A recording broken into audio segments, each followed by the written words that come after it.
दिल्ली के वसंत कुंज के एक फ्लैट में 20 अगस्त 2011 को 28 साल की शिमोना शर्मा की लाश मिली। हिंदुस्तान की राजधानी दिल्ली जुर्म की राजधानी बनती जा रही है। दिल्ली में अनगिनत आईपीएस ऑफिसर्स के साथ साथ 82,000 की पुलिस फोर्स तैनात है। 184 पुलिस स्टेशन होने के बावजूद दिन दहाड़े कोई एक महिला के घर में घुसता है, उसकी हत्या करता है और एक भी चश्मदीद गवाह नहीं मिलता।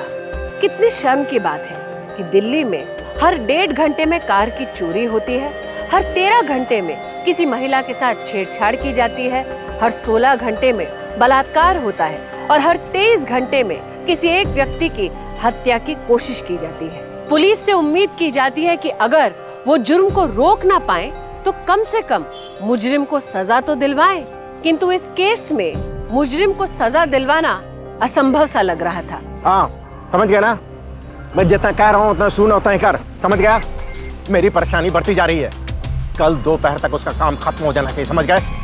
अरे मैं नहीं जानता, जब सारी प्लानिंग हो चुकी है तो इंतजार किस बात का? देख, कल दोपहर तक उसका काम खत्म नहीं हुआ तो तुम्हारे जितने भी इलीगल कंस्ट्रक्शन से सब बंद करवा दूंगा, सारे पैसे वापस ले लूंगा यदि काम खत्म नहीं हुआ तो। समझ गए?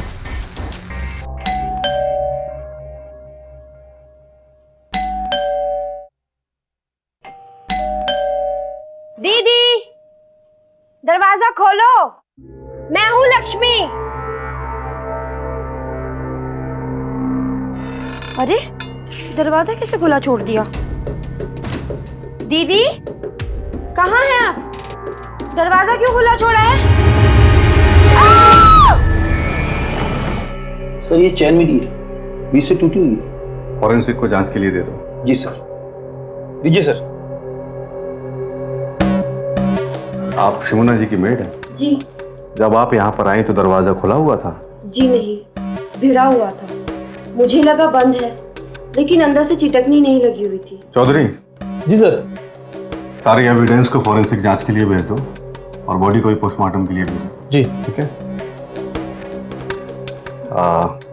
मिस्टर प्रकाश, हमें आपकी पत्नी की मौत का दुख है, लेकिन आपसे हमें चंद सवाल करने होंगे। इंस्पेक्टर माथुर। Yes sir. आप ही शिमोना जी का केस हैंडल कर रहे हैं? जी सर। तुम्हें क्या लग रहा है? सर मैं अभी पोस्टमार्टम रिपोर्ट का इंतजार कर रहा हूँ। वैसे सर एविडेंस देख के तो लगता है कि शिमोना जी का मर्डर हुआ है। हाँ, मुझे भी ऐसा ही लग रहा है। तुम शिमोना जी के परिवार से मिले हो? जी सर, मैंने फिलहाल उनसे ज्यादा तो पूछताछ नहीं की है और वैसे भी सर मुझे उन पर कोई शक भी नहीं है। देखो माथुर, शिमोना जी का केस सुलझाना बहुत जरूरी है। वो एक एनजीओ वर्कर थे और उसने हमारे डिपार्टमेंट की बहुत मदद की। वो हमारे डिपार्टमेंट में कई करप्शंस और कई घोटालों के खिलाफ उन्होंने बहुत काम किया और कई केसेस में तो उन्होंने वाइटल सबूत भी दिए थे। Yes sir. सर मुझे भी लगता है कि उनके काम की वजह से ही उनका मर्डर किया गया। नहीं, मुझे लगता है कि शिमोना का कत्ल किसी और ने नहीं बल्कि उसके पति प्रकाश ने ही किया। इस कत्ल के पीछे प्रकाश का ही हाथ हो सकता है। लेकिन सर एविडेंस देख के तो लगता है कि किसी बाहर के आदमी का काम है।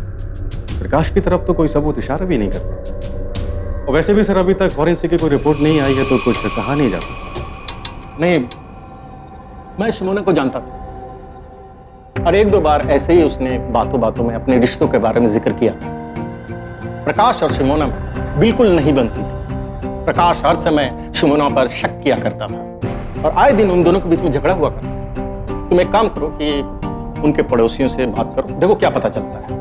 और सुनो, प्रकाश को जरूर इंट्रोगेट करो, ठीक है? यस सर, मैं पूरी कार्रवाई करूंगा sir. All the best. Thank you sir.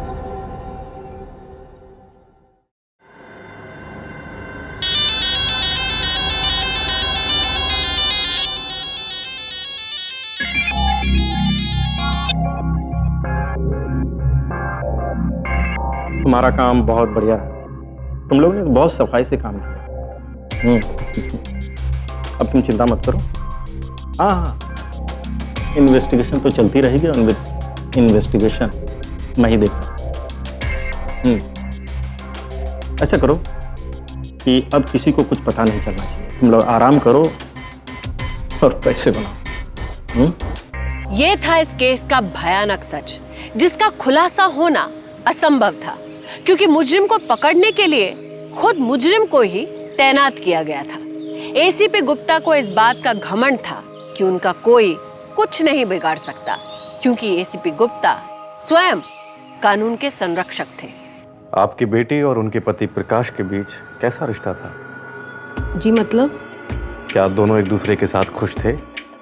नहीं, प्रकाश और सिमोना की शादी के 1 महीने बाद से ही लड़ाइयाँ शुरू होने लगी। यहाँ तक कि दोनों एक दूसरे से सीधे मुंह बात भी नहीं करते थे। मैंने सोचा आगे जाके सब कुछ ठीक हो जाएगा, पर बात तो बिगड़ती ही चली गई। लेकिन माँ होने के बावजूद मैंने ही सिमोना को कहा था प्रकाश को छोड़ने के लिए। क्या आप हमें बता सकती हैं दोनों के बीच किस बात को लेकर लड़ाई होती थी? सिमोना ने कभी बताया नहीं, और प्रकाश एक सफल औरत का पति था, और मेरे अनुभव से जो पति जिंदगी में कुछ नहीं कर पाता वो अपनी पत्नी की कामयाबी से जलता है। और शायद यही वजह रही होगी दोनों के बीच की लड़ाई की। क्या आपको लगता है कि आपकी बेटी का कत्ल प्रकाश ने ही किया है? पता नहीं, लेकिन वो बहुत ही झगड़ालू है। हो सकता है कि उसी ने। आप प्रकाश और सिमोना को जानती थी? बहुत अच्छे से नहीं, क्योंकि बात नहीं होती थी हमारी। क्या आप हमें बता सकते हैं उनके बारे में? उनके बीच रिश्ता कैसा था? प्रकाश तो बहुत ही बेकार आदमी था। हर समय लड़ाई झगड़े की आवाजें आती रहती थी। पड़ोसी को तो उसने जीना हराम किया हुआ था। आपको सिमोना जी की मौत के बारे में पता चला? हाँ, पता चला तो आई वाज शॉक। आप प्रकाश को कब से जानते हैं? यही कुछ 3 साल से। उसका आपके ऑफिस के और लोगों के साथ बर्ताव कैसा? ठीक था, पर आजकल प्रकाश कुछ ज्यादा ही परेशान रहता है। लेकिन ऑफिस वो रोज आता है और अपना काम भी ठीक ही करता है। अच्छा, जिस दिन उसकी पत्नी की मौत हुई थी जी, उस दिन प्रकाश ऑफिस आया था? हाँ, ऑफिस आया था, लेकिन मेरी उससे मुलाकात नहीं हुई थी। मैंने बस उसे देखा था। Okay, thank you. वेलकम। हाँ, प्रकाश उस दिन ऑफिस आया था, लेकिन हमेशा की तरह उस दिन भी वो खाना खाने के लिए बाहर गया। अच्छा, कितने बजे? करीबन 12:30। जी सर, उस दिन प्रकाश साहब थोड़ा जल्दी चले गए। करीब 12:30 बजे वो निकले थे खाना खाने को, और 2 घंटे बाद वापस। क्या वो रोज देर से आते थे? नहीं सर, रोज आधे एक घंटे में वापस आ जाते थे, पर उस दिन थोड़ा टाइम लगा। माथुर, कैसे प्रोग्रेस है?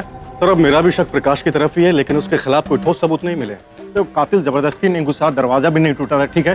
ठीक है सर, दरवाजा कातिल के लिए खोला गया था। इसका मतलब ये है कि कत्ल करने के बाद वहाँ कोई सामान गायब नहीं हुआ, और मौके वारदात पे सिमोन के गले की चेन भी पाई गई। इसका मतलब ये होता है कि कोई चोरी या डकैती के इरादे से वहाँ आता तो सामान जरूर गायब हो जाता। जानता हूँ सर, लेकिन अभी भी ये सबूत जो है परिस्थिति वसी है।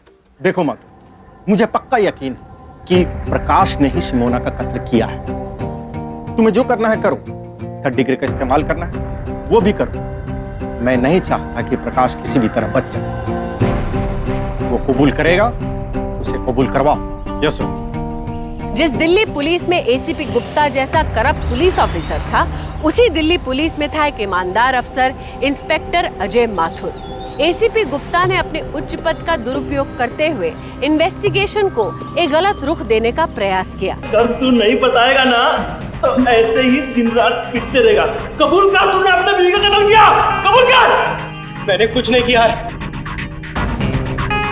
तेरे पड़ोसियों ने मुझे तेरी पूरी जन्म कुंडली बता दी है। तुम दोनों एक दूसरे को फूटी आंख भी नहीं बांधते थे। तेरी सास ने मुझे बताया कि तूने उस पर कई बार हाथ भी उठाया है। बता साले बता, सारी जिंदगी जेल में सड़ता रहेगा। हाँ, मारना चाहता था मैं उसे, मारना चाहता था, लेकिन मैंने उसे नहीं मारा। विश्वास करिए मेरा, मैंने सिमोना को नहीं मारा है। चौधरी, पूछताछ और करो, शायद कुछ पता है। सर, हम लोगों ने उस पर बहुत दबाव डाला। इतने दबाव में तो कोई भी मुजरिम बोलने लगता है, लेकिन वो कुछ भी नहीं बोल रहा। कुछ भी नहीं बोल रहा है, कुछ भी नहीं बोल रहा है। क्या मतलब है? उसे इतना मारो कि कबूल ले। अगर तुम बोलो तो वो अपने आप को आतंकवादी घोषित कर दे। लेकिन सर, क्या तुमसे ये केस हैंडल नहीं हो रहा है तो बोलो, मैं ये केस दूसरे ऑफिसर को दे देता हूं। मुझे रिजल्ट चाहिए, जल्द से जल्द। मुझे इस केस को फौरन बंद करना है। अरे तुम जानते नहीं कि सिमोना जी हमारे लिए कितनी खास थी। Do it that. Yes sir.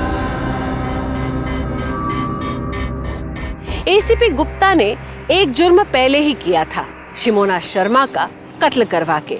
अब एसीपी गुप्ता एक और जुर्म करने की तैयारी में थे। शिमोना शर्मा की हत्या का आरोप वो उसके बेगुनाह पति प्रकाश पर मढ़ना चाहते थे। जी साहब। इसे जानता है? तेरे ठेले पे आता है खाना खाने के लिए। जी साहब, लेकिन कुछ दिनों से नहीं आ रहा है। अब ये बता कि 20 अगस्त के दिन ये आदमी तेरे ठेले पे खाना खाने आया था और कितने बजे आया था? भगवान की दया से साहब दिन में 600-700 ग्राहक आते हैं खाने। साहब किस दिन कौन सा ग्राहक आया कौन सा नहीं, साहब ये याद रखना हमारे लिए बिल्कुल भी मुमकिन नहीं साहब।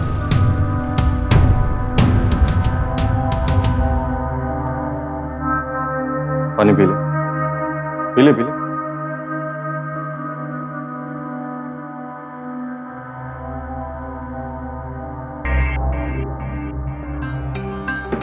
देखो प्रकाश, तुम्हारी मदद सिर्फ एक आदमी कर सकता था, वो ठेले वाला।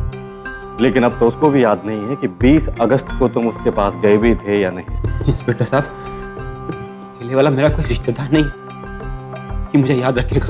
और रही बात मेरे ऑफिस से घर जाने की, तो 2 घंटे में मेरे ऑफिस से घर जाके वापस आना पॉसिबल नहीं है। कम से कम 3 घंटे लगते हैं। लेकिन तुम्हारे पास इस बात का कोई कश्मीरी दवा नहीं है। हाँ नहीं है, तो क्या करूं? मैं आपसे रिक्वेस्ट करता हूं, मैं जो कुछ कह रहा हूं बिल्कुल सच कह रहा हूं। मैंने उसका खून नहीं किया। ठीक है डॉक्टर, आपको कुछ मिला? हाँ इंस्पेक्टर माथुर, प्याले पे हमें फिंगरप्रिंट तो मिले, लेकिन ये प्रकाश या शिमोना के नहीं है। आपने हमारे रिकॉर्ड्स में चेक किया? किसी अपराधी से मैच करते हैं? हाँ इंस्पेक्टर, हमने डाटाबेस से भी चेक किया, लेकिन फिंगरप्रिंट किसी अपराधी से मैच कर नहीं रहे। यानी ये प्रिंट्स किसी अनजान आदमी के। इसका मतलब है कि उस दिन कोई और भी वहां गया था। हाँ इंस्पेक्टर, और इससे ज्यादा मुझे कुछ नहीं मिला। और जो चेन पे डीएनए मिला है वो भी सिर्फ शिमोना का है। तब तो मैं इसको भी प्रकाश के खिलाफ सबूत के तौर पे इस्तेमाल कर ही नहीं सकता। हाँ inspector. Okay doctor, thank you. Chaudhary, इस केस में कुछ तो गड़बड़ है, वरना इतनी पूछताछ के बाद तो कोई भी अपना मुंह खोल देता है। ठीक है सर, आप सही सोच रहे हैं। इतनी पिटाई के बाद तो कोई भी आदमी सच बोलेगा। हाँ, और फिर फॉरेंसिक ने जो भी सबूत दिए हैं वो भी प्रकाश इस तरफ इशारा नहीं कर रहे हैं। और ऊपर से इस केस को सॉल्व करने का मेरे ऊपर बहुत दबाव डाला जा रहा है। आगे क्या सोचा सर आपने? हमें वापस प्रकाश की बिल्डिंग चलकर पूछताछ करनी होगी। जरूर कुछ ऐसा है चौधरी जो हमने कहीं अनदेखा कर दिया। ठीक है सर, चल। साहब, मैंने आपसे पहले भी बता दिया है, मर्डर के वक्त उस दिन उनके घर में कोई नहीं आया था। इस बिल्डिंग में जो भी आता है हम सबके रिकॉर्ड रखते हैं। हमारे पास सारी एंट्री है, ये देखिए साहब, देखिए आप, सबकी एंट्री है। एंट्री के मुताबिक सुरेंद्र शर्मा नाम का आदमी फ्लैट नंबर 612 में गया था, लेकिन मैंने मकान मालिक से पूछताछ की तो इस नाम का आदमी वहाँ गया ही नहीं था। अच्छा, तुमने नंबर चेक किए? सर नंबर तो चेक किया, लेकिन नंबर गलत निकला। ये मकान किसी सुदेश चौकसी के नाम पर है। तो हो सकता है कि फिर ये सुरेंद्र शर्मा ही शिमोना का कातिल है। तुम्हें उसके बारे में कुछ याद है?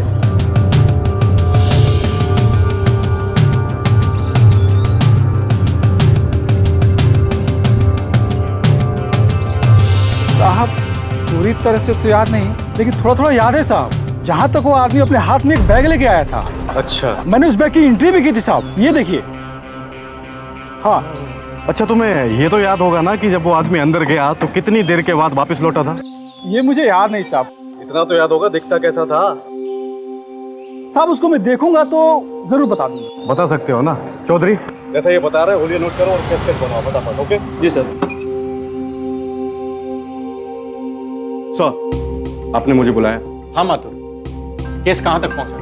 प्रकाश ने अपना जुर्म कबूला या नहीं कबूला? सर, हम इस केस में काफी हद तक आगे जा चुके हैं और अब मुझे लगता है कि प्रकाश ने शिमोना का कत्ल नहीं किया। क्या मतलब? सर, फॉरेंसिक और सारे सबूतों से हम ये जान चुके हैं कि 20 अगस्त को एक आदमी शिमोना के घर गया था। सारे सबूत उस आदमी के खिलाफ ही जा रहे हैं। और वैसे सर, अभी तक प्रकाश ने अपना जुर्म भी कबूल नहीं किया। और हाँ सर, प्रकाश उस दिन ऑफिस में ही था, ऑफिस से घर नहीं गया, क्योंकि ऑफिस से घर जाकर शिमोना का मर्डर करके वापस ऑफिस तक आने में करीबन 3 घंटे लगते हैं। कौन है यह जिस पे तुम्हें शक है? सर अभी तक वो हमारे हाथ नहीं लगा है, लेकिन हाँ एक चश्मदीद गवाह है जिसने उस आदमी को देखा है। अभी उसका स्केच तैयार हो रहा है। गुड वर्क माँ। वो स्केच मेरे पास भी भिजवाओ, देखता हूं कौन। मुझे लगता है ये वही आदमी है जिसे प्रकाश ने शिमोना के कत्ल के लिए सुपारी दी। सर पता नहीं, मुझे नहीं लगता। नहीं माँ, शिमोना का कत्ल उसके पति ने ही करवाया। मैं जानता हूं, ये मेरा अनुभव कह रहा है। अब मैं गलत नहीं हो सकता। ठीक है, तुम एक काम करो, उस आदमी का पता लगाओ और उस आदमी का जैसे ही स्केच बन जाए मेरे पास ले आओ। Yes sir. तुम अब जा सकते हो। Thank you sir.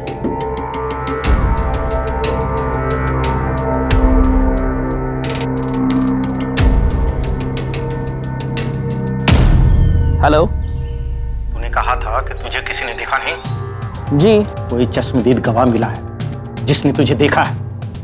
वो पुलिस वालों को अब तुम्हारा स्केच बना के दे रहा है। आपने तो कहा था कि आप सब देख लोगे। देख, अब तुम कुछ दिनों के लिए छिप जाओ, समझ गया ना? मैंने आपके कहने पर काम किया है। आप अपना हाथ मत घसीटो। एक जैसा कह रहा हूँ वैसा कर। मैं कुछ दिनों के लिए एक केस दबा दूंगा, तब तक तू दिखना नहीं चाहिए, समझा? ठीक है, आप देख लीजिएगा। इंस्पेक्टर अजय माथुर के लिए ये केस और भी उलझता जा रहा था, क्योंकि हर मोड़ पर एसीपी गुप्ता उनके लिए अड़चने पैदा कर रहे थे। संदिग्ध कातिल का स्केच बनवाना भी इंस्पेक्टर माथुर के लिए बेकार रहा, क्योंकि उस व्यक्ति को एसीपी गुप्ता ने गायब करवा दिया। किंतु इंस्पेक्टर अजय माथुर को प्रकाश की बेगुनाही पर भरोसा होने लगा था। इसीलिए इंस्पेक्टर माथुर ने प्रकाश का पॉलीग्राफ टेस्ट करवाया। मैं आपसे कुछ सवाल पूछूं और आपको उनका जवाब हाँ या ना में देना होगा। तो शुरू करें। जी। आपका नाम दिनेश भारद्वाज है? नहीं। आपने अपने बीबी का कत्ल किया है? नहीं। आपका 1 साल का बेटा है? हाँ। तुमने किसी आदमी को अपनी बीवी का कत्ल करने के लिए सुपारी दी थी? नहीं। क्या तुम अपनी बीवी का ख्याल रखते थे? हाँ। तुम्हें क्या लगता है तुम्हारी बीवी को किसने मरवाया होगा? देखिए इंस्पेक्टर साहब, मैं आपके इन सवालों का जवाब दे दे के थक चुका हूँ। मुझे नहीं मालूम कि शिमोना को किसने मारा है। प्रकाश, अगर तुम सच बोल रहे होते ना तो आज यहाँ नहीं होते। मुझे भी लगता है कि तुमने अपनी पत्नी को नहीं मरवाया, लेकिन अगर अब भी तुम मुझसे सच नहीं बोलोगे, मैं भी तुम्हारी कोई मदद नहीं कर पाऊंगा। देखिए, अगर मैं आपको सच सच बता दूंगा तो आप कोर्ट में सबके सामने बता देंगे क्या? देखो प्रकाश, अगर इस केस की तह तक जाने में कोई इन्फॉर्मेशन हमारी मदद करती है तो हाँ, हो सकता है कि तुम्हारा वकील भी कोर्ट में इन सब चीज़ों का इस्तेमाल करे। लेकिन अगर तुम सच नहीं बोल रहे हो ना, तो तुम सबसे बड़ा नुकसान अपने आप का कर रहे हो। सच तो यह है इंस्पेक्टर साहब कि शिमोना दूध की धुली नहीं थी। शादी के 3 महीने बाद ही मैं समझ गया था कि उसके संबंध कई मर्दों के साथ थे। शिमोना बड़े और पैसे वाले मर्दों से बहुत जल्दी इंप्रेस हो जाती थी। तुमने ये बात हमें पहले क्यों नहीं बताई? क्या बताता मैं कि मेरी बीवी चरित्र की सही नहीं है? सोसाइटी में मेरी क्या इज्जत रह जाती? कभी सोचा है आपने?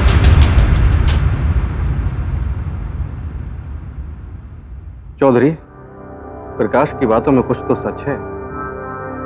शिमोना शहर के कई बड़े और नामी लोगों से बातें किया करती थी। जी सर, इनमें से कोई भी औरत नहीं है।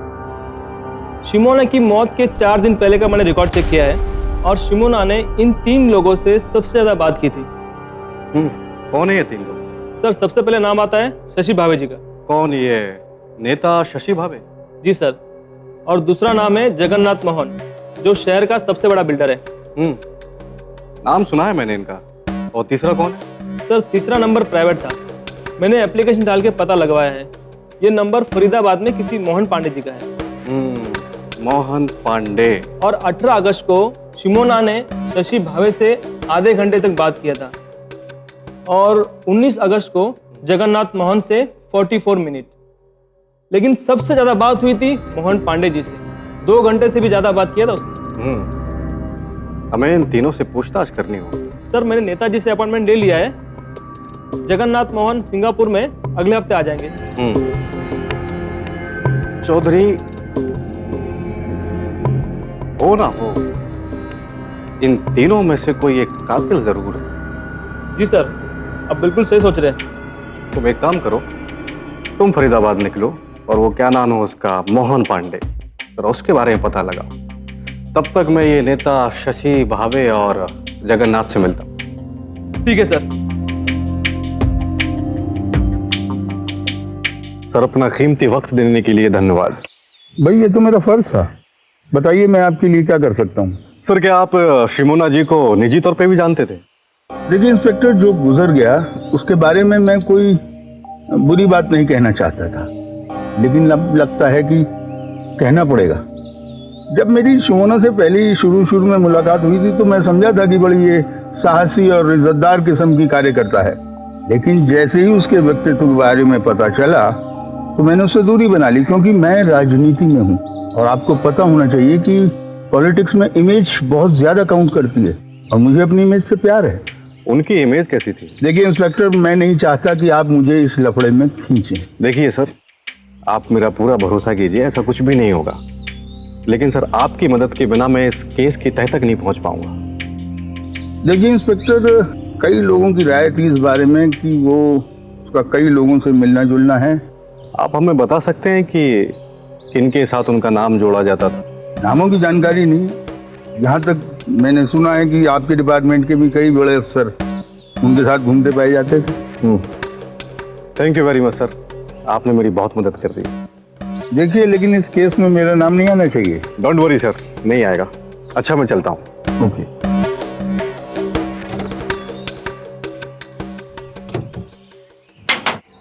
कौन? अरे दरवाजा खोल। जी सर। मोहन पांडे ये रहता है क्या? नहीं सर, यहाँ कोई मोहन पांडे नहीं है जी। अरे अंदर पता करके आना। ठीक है सर।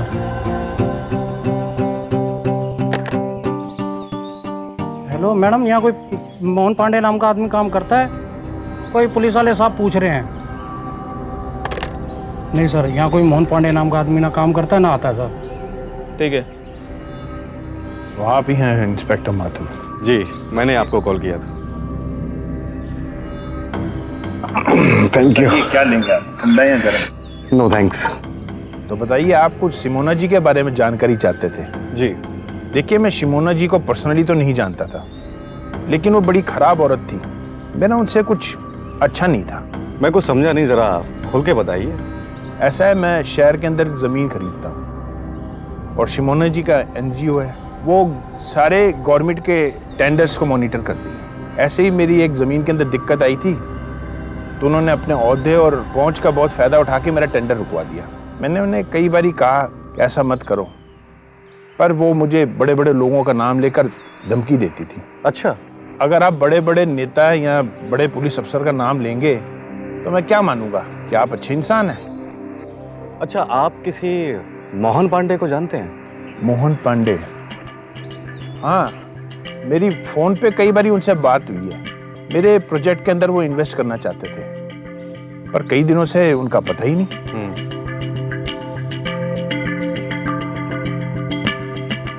क्या ये मोहन पांडे का ही नंबर है ना?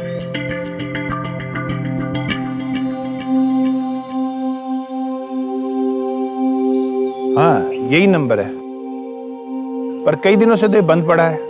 मैंने कई बारी कोशिश की, बट बात नहीं हो पाई। अच्छा, अगर आप बुरा ना माने मिस्टर जगन्नाथ जी, तो क्या आप बताएंगे कि शिमोना जी किनका नाम लेके आपको धमकाती थी? सर, वो बड़े बड़े लोग हैं और मैं एक बिजनेसमैन। आप घबराइए मत, मैं आपका किसी को नाम नहीं बताऊंगा। शशि भवे और एक आपके ही डिपार्टमेंट का एसीपी है, एसीपी गुप्ता। शिमोना जी का उनके साथ उठना बैठना बहुत था। चौधरी, तुम्हें क्या लगता है प्रकाश ने कत्ल किया होगा? सर, सोचते काम आपका। साहब, एसीपी साहब आए हुए हैं, आपको फौरन बुलाया है। ठीक है।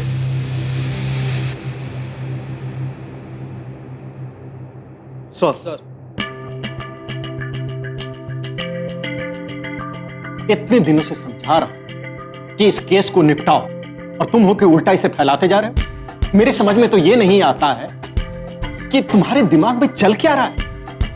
तुमने तो अभी तक प्रकाश के खिलाफ कोई चार्जशीट ही नहीं दाखिल करवाई। सर, इन्वेस्टिगेशन करके मुझे लगने लगा है कि प्रकाश ने शिमोना का कत्ल नहीं किया है। उसने तो पॉलीग्राफ टेस्ट भी पास कर लिया है सर। मैं दावे से कह सकता हूं कि इसका कत्ल किसी और ने किया है सर। किसी और ने?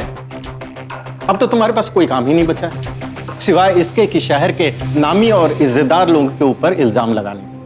माथुर, तुम्हारा दिमाग खराब हो गया कि मुंह उठा के तुम शशि जी के पास चले गए? तुम्हें तो यह तमीज भी नहीं है कि किसी बड़े नेता या बड़े आदमी से कैसी बात की जाती है। सर मैं तो सिर्फ इंफॉर्मेशन निकलवाने की कोशिश कर रहा था। देखो मां, सीधा सा केस है। एक पति गुस्से में आकर अपने पत्नी का कत्ल कर दिया और यह है कि तुमसे सुलझाया ही नहीं जा रहे हैं केस। सर मिस्टर माथुर ठीक कह रहे, ये केस इतना सीधा नहीं है जितना अभी आपको लग रहा है। तुमसे किसी ने पूछा चौधरी? मैं तुम दोनों को इस केस से हटा रहा हूं अभी के अभी। अगले 1 घंटे में सारी फाइल्स इंस्पेक्टर दिनेश सिंह को हवाले कर दो। लेकिन सर मुझे कुछ नहीं सुनना माथुर, तुम दोनों अभी के अभी 1 घंटे में केस हैंड ओवर करो। जय। शिमोना के साथ अपने अवैध संबंध को छिपाने के लिए, अपनी प्रतिष्ठा, अपने पद को बचाने के लिए एसीपी गुप्ता ने शिमोना शर्मा का बेरहमी से कत्ल करवाया। कत्ल के बाद एसीपी गुप्ता ने अपने पद का दुरुपयोग करते हुए केस को पूरी तरह से दबाने की कोशिश की। सर मुझे तो लग रहा था कि केस सुलझ ही गया है। थोड़ा सा और टाइम देते ना एसीपी साहब तो केस हम लोग ही सुलझा लेते, फिर चाहे प्रकाश निकले कोई और। चौधरी, शिमोना के गैर मर्दों के साथ संबंध तो थे। जी सर थे तो, और ज्यादातर उसका उठना बैठना शहर के नामी और ताकतवर लोगों के साथ होता है। जी सर। और अपने एसीपी साहब भी शहर के सारे बड़े लोगों के साथ उठते बैठते हैं। सर मैं कुछ समझा नहीं। तो मैं नहीं लगता कि एसीपी साहब ने हमें केस से इसलिए बाहर निकाला है कहीं हम असली कातिल तक ना पहुंचे। क्या सर आप भी एसीपी साहब पर शक कर रहे हैं, वो भी प्रकाश की बातों में आकर? सर आप अच्छी तरह जानते हैं कि पॉलीग्राफ टेस्ट कोई भी पास कर लेता है। प्रकाश जैसा आम आदमी पॉलीग्राफ टेस्ट पास कर ही नहीं सकता। वो एक आम नौकरी पेशे वाला आदमी। प्रकाश तो कातिल हो ही नहीं सकता, कातिल तो कोई और है। सर अब हम कर भी क्या सकते हैं, वैसे भी हम दोनों को केस से निकाल दिया है। हमें केस से ही तो बाहर निकाला है चौधरी, है तो हम अब भी पुलिस वाले। तो आदेश दीजिए सर।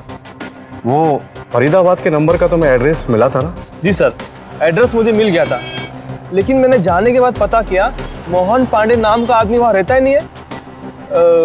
घर किसी सुदेश चौकसी के नाम पे है सर। सुदेश चौकसी को पकड़ना पड़ेगा। जी सर। सुदेश चौक से यहीं रहते हैं? जी सर। मोहन पांडे? मैं इस नाम के आदमी को नहीं जानता हूँ। लेकिन उसका मोबाइल नंबर तो आपके इस एड्रेस पर रजिस्टर्ड है। ये आप कैसी बात कर रहे हैं इंस्पेक्टर? देखिए आप जानते हैं जाली कागजात तैयार कराना कितनी आसान बात है। ये हो सकता है कि किसी गलत आदमी ने मेरे नाम और पते का गलत इस्तेमाल किया हो। मुझे तो ये काम किसी फ्रॉड आदमी का लगता है इंस्पेक्टर। आप शशि भावे को जानते हैं? जी हाँ, मैंने उन्हें टीवी पे देखा है। और जगन्नाथ मोहन को? जगन्नाथ मोहन कौन? मैं नहीं जानता। ठीक है हम चलते हैं। चलो। ये मेरे पिताजी की फोटो है। 2 साल पहले उनका देहांत हो गया था। शुक्रिया। ओके थैंक चलो चौधरी। Thank you inspector.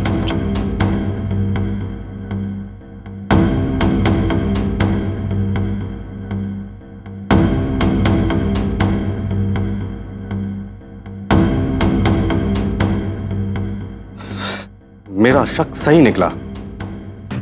अब हम करेंगे क्या सर? मतलब सर अगर आप सही है तो एसीपी साहब केस को दबाने की कोशिश क्यों कर रहे हैं? ऐसे में हम आगे कैसे बढ़ पाएंगे? पुलिस महकमे में हर बड़े ऑफिसर के ऊपर एक और बड़ा ऑफिसर होता है। तो तुम दोनों को पक्का यकीन है कि ये स्केच उसी व्यक्ति का है जिसका तुमने फोटो देखा था? Yes sir.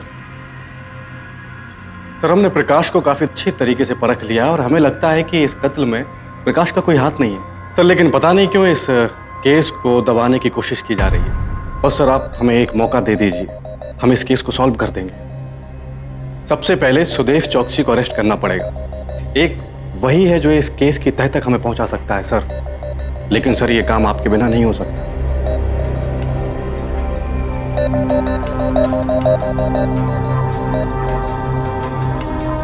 लीजिए, आज से ये केस आप दोनों का। आप दोनों मिलकर इसको इन्वेस्टिगेट कीजिए। मुझे जल्द से जल्द अपराध की सत्यता मालूम होनी चाहिए। Yes sir. Best of luck. Thank you sir. Thank you very much.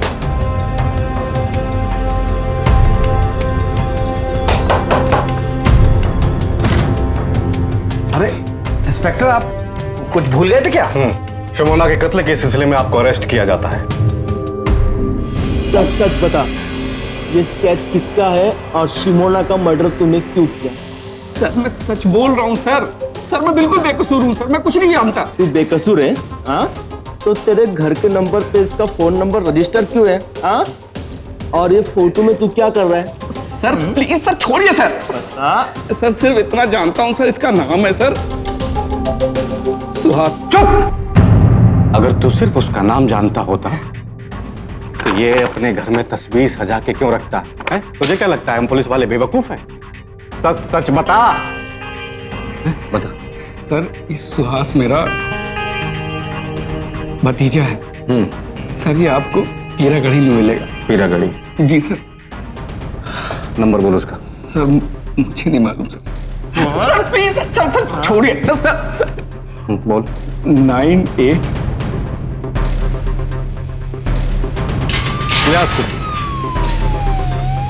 यही था वो आदमी? हाँ साहब, यही था वो आदमी। डालो उसको अंदर, डालो। चल तू भी बैठ। बहुत बड़ा आदमी है तू। हाँ, बड़े बड़े लोगों के साथ तेरा उठना बैठना है। शिमोना भटनागर को जानता है तू?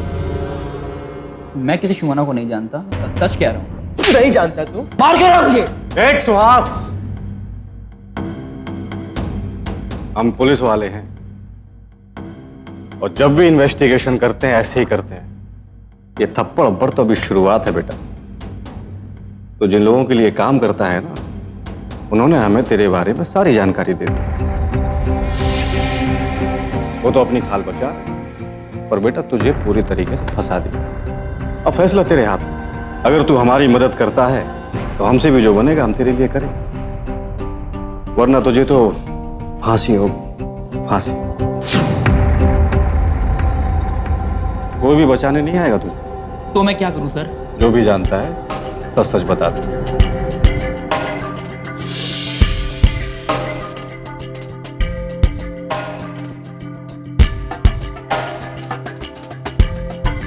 आपके द्वारा डायल किया गया नंबर व्यस्त है, कृपया थोड़ी देर में प्रयत्न करें। और मेरा फोन उठाने में भी दिक्कत हो रही है।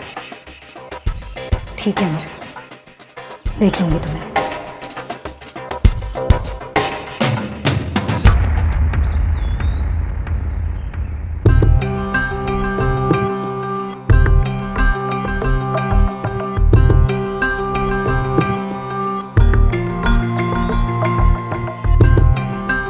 मैं भी देखती हूँ अमर कि तुम मुझसे पीछा कैसे छुड़ाते हो। भांडा नहीं फोड़ देना तुम्हारा सारा, तो मेरा भी नाम शिमोना नहीं। अभी कौन है?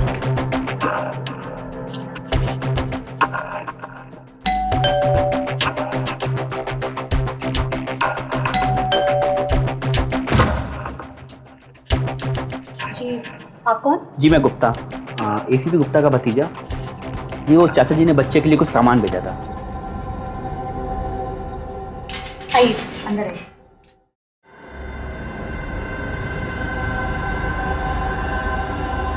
बैठिए। जी शुक्रिया। आप कुछ लेंगे, चाय या कॉफी? जी चाय चलेगी।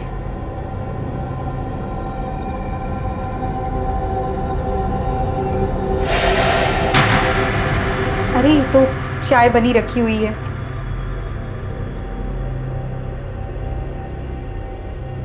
जी शुक्रिया।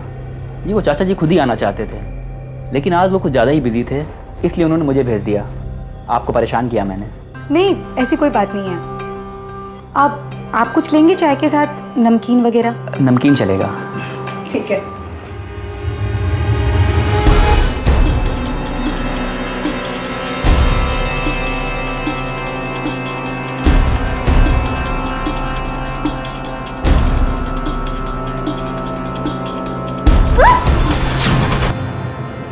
सर जी आपका काम हो गया है, देख लीजिएगा।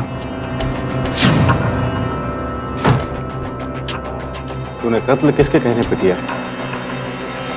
बोल। एसीपी गुप्ता के कहने पर। शिमोना के कत्ल के खुलासे के साथ एक ऐसा सच सामने आया जो चौंका देने वाला था अपने स्वार्थ के लिए गठबंधन हुआ सत्ताधारी, उद्योगपति और मुजरिम के बीच।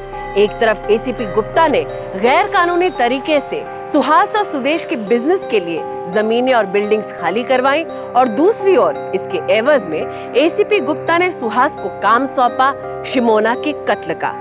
अपने फायदे में ये सब इतना उलझ गए कि इन्हें इस बात का एहसास न रहा कि एक साधारण व्यक्ति की जान की कीमत क्या होती है। दिल्ली पुलिस की गिरफ्त में सुहास और सुदेश आ चुके थे, पर तब तक एसीपी गुप्ता फरार हो चुके थे।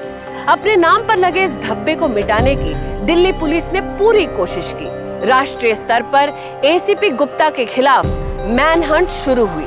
सरकार ने एसीपी गुप्ता के पासपोर्ट और बैंक अकाउंट्स को जब्त करवा दिया। दिल्ली पुलिस की इस कार्रवाई के साथ एसीपी गुप्ता के पास सरेंडर के अलावा और कोई रास्ता न बचा। एसीपी गुप्ता ने कोर्ट में आत्मसमर्पण किया, अपने गुनाह को कबूल किया और इसके बाद शिमोना केस का एक और सच सामने आया। हाँ, मेरा शिमोना के साथ संबंध था। 2 साल पहले हमारी मुलाकात हुई थी और एक ही महीने में हमारी नजदीकियां बढ़ गई। मैं ये संबंध सिर्फ मौज मस्ती के लिए लेता और मुझे लगता था कि शिमोना भी सिर्फ मजे के लिए मेरे साथ। लेकिन धीरे धीरे मुझे ये लगने लग गया था कि शिमोना इस रिश्ते को ज्यादा ही गंभीरता से लेने लगी और एक दिन वो मां बन गई। अमर, कभी कृषिव को प्यार से अपनी गोद में भी लिया करो, आखिर वो तुम्हारा ही तो बच्चा है। तुम अच्छी तरह जानती हो कि मैं भी शादीशुदा हूं और तुम भी, और मैंने पहले भी कहा कि इस रिश्ते को इतना सीरियसली मत लिया करो यार। लेकिन अमर, अब इस घर में मेरा रहना मुश्किल हो गया है। प्रकाश को मुझ पर शक है कि ये बच्चा उसका नहीं है। वो मुझसे डिवोर्स चाहता है, उसके बाद मैं कहाँ जाऊंगी? तुम्हारे पास इसका क्या सबूत है कि ये बच्चा मेरा है? फिर भी हर महीने इसे पालने का खर्च दे रहा हूं ना मैं, तो इसका मतलब ये नहीं कि ये मुझ पर थोप दूं। मैं कुछ दिन के लिए बाहर जा रहा हूं और तुम मुझे फोन मत करना, मैं तुम्हें फोन करूंगा, ठीक है? अमर, अमर मेरी बात सुन, तुम इस तरह से हाथ झटक कर नहीं जा सकते हो। अमर देखो, मैं जा रहा हूं, अब यहां नहीं आ सकता। हर महीने पैसे पहुंच जाया करेंगे, समझ गई?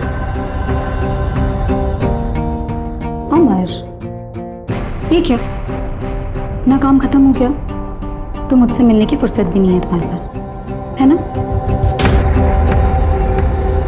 इस तरह से हाथ झटकोगे ना अमर, तो अच्छा नहीं होगा। क्या करोगे? मैं तुम्हारा सारा भांडा फोड़ दूंगी।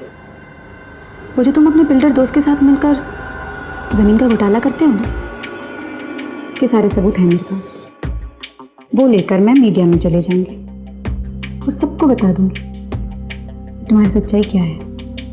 तुम ऐसा कुछ भी नहीं करोगे, वरना मैं भी। धमकी मत दो, मुझे अपनी इज्जत की कोई परवाह नहीं है। सबको बता दूंगी कि ये बच्चा तुम्हारा है, ठीक है? मैं शिमोना की धमकियों से डरने लग गया। मुझे कोई रास्ता नजर ही नहीं आ रहा। उसी वक्त मैंने अपने दोस्त सुहास और सुदेश से मदद मांगी। मैंने उसे ढेर सारे रुपए दिए। मोहन पांडे के नाम से फर्जी पेपर बनवाकर मैं सुदेश के पते पर रजिस्टर्ड फोन लिया और उसी फोन से मैं शिमोना को फोन करता था और गैर कानूनी काम करता था। शिमोना के कत्ल के बाद मैंने फोन से सिम कार्ड निकालकर फेंक दी। मुझे शर्म आती है, शर्म आती है तुम्हारे ऊपर गुप्ता। तुम एक आईपीएस ऑफिसर थे, तुमने इस महिला का सिर्फ कत्ल नहीं किया, तुम हमारे पुलिस डिपार्टमेंट के लिए एक बदनुमा दाग हो। अरे तुम्हारे जैसे ऑफिसर्स के ही कारण हमारे देश की आम जनता पुलिस पे विश्वास नहीं करती। मैं खुद अदालत के सामने खड़े होकर तुम्हारे लिए कड़ी से कड़ी सजा मांगू। अंडरस्टैंड?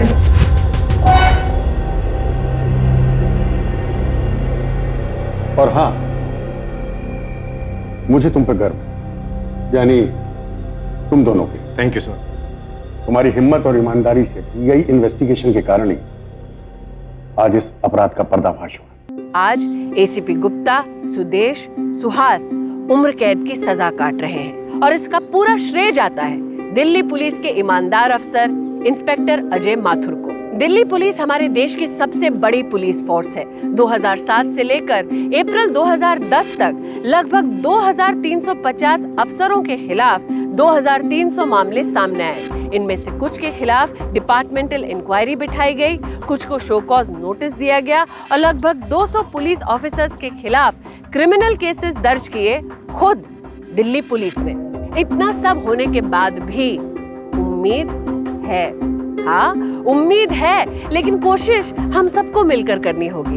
अगर दिल्ली को अपराध मुक्त करना है तो ये लड़ाई हम सबको मिलकर लड़नी होगी। अगले हफ्ते फिर मिलेंगे एक साधारण किंतु दिलेर व्यक्ति की कहानी के साथ, जिसने जुर्म के खिलाफ अपनी आवाज उठाई। एक कांस्टेबल के बेटे की गुहार एक उद्योगपति के बेटे के खिलाफ। वो नवाबजादा जिसने दिल्ली पुलिस के कर्मचारियों को अपनी गाड़ी तले रौंद डाला। तब तक सावधान इंडिया, दिल्ली फाइट्स बैक। तो सावधान